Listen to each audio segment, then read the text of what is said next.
Before I start this video, let me be clear.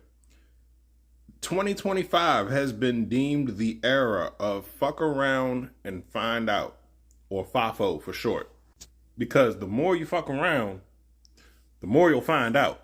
All right, now that I've discussed that, let me talk about this video that has made its way around the internet.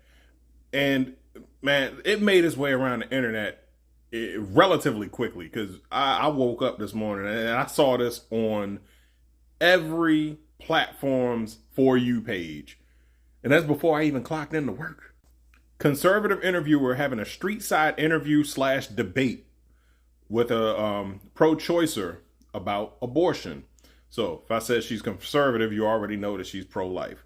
And they was debating, going back and forth. And first of all, let me say this.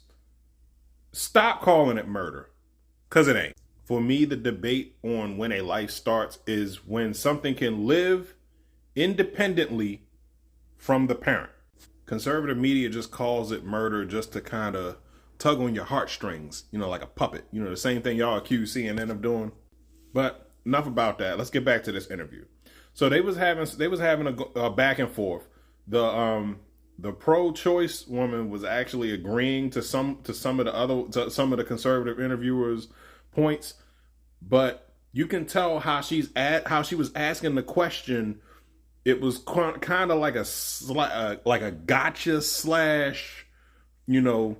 poking and prodding or whatnot.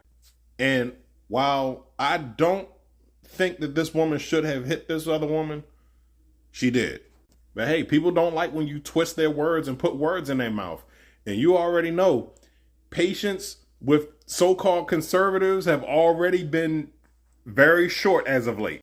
I was trying to figure out how she started bleeding, because I was like, she didn't even really hit her that hard for real. But then I saw she was wearing glasses. And by the end of this confrontation, she wasn't.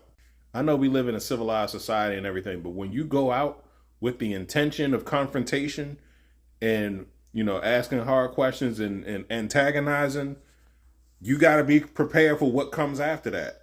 Now, if you can't win an argument and you resort to yelling or swinging and hitting, then yeah, I believe you have lost an argument.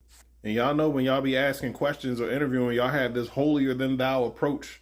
So, it comes off kind of smug. I'm actually surprised that we haven't heard more instances of this happening.